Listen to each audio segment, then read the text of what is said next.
Hi, చూడండి రాజమండ్రిలో ఒక పెట్రోల్ బంక్ ఉంది. ఈ పెట్రోల్ బంక్లో అందరికి కూడా మహిళలే వర్క్ చేస్తారు. చూడండి ఒకసారి మీకు చూపిస్తాను. ఇది ఆనందపురం గవర్నమెంట్, ఇది గవర్నమెంట్ పెట్రోల్ బంక్లో ఆడవాళ్ళు ఇందులో వర్క్ చేస్తారన్నమాట. ఇది ఇక్కడ ఈ అమ్మాయి కూడా, ఈ అందరూ కూడా. అమ్మ మీ పేరేంటమ్మా? అచ్చా అచ్చా. మీ పేరేంటమ్మా? సత్య. Very good. అంటే వాళ్ళు ఎంతమంది ఉన్నారు స్టాఫ్ ఇక్కడ? నలుగురా? 5గురా? 5 మెంబర్స్. ఎప్పటి నుంచి పని చేస్తావమ్మా నువ్వు? నెల 1 మంత్ చేస్తారు, గ్యారంటీ చేస్తారు.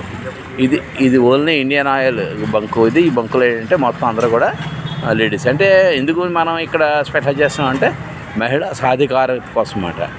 అంటే ఉమెన్ ఎంపవర్మెంట్ అంటారు దాన్ని అన్నమాట. మరి చూసారా అమ్మాయి కూడా అక్కడ అందరూ కూడా ఇక్కడ ఉన్నాయంటే మొత్తం అవుట్లెట్స్ అన్నీ కూడా ఏంటంటే ఉన్నవన్నీ కూడా ఇక్కడ ఆడవాళ్ళే ఉన్నారన్నమాట. ఓకే, బాగానే ఉందా? సరిపోతుందా? Okay, thank you. ఓకే.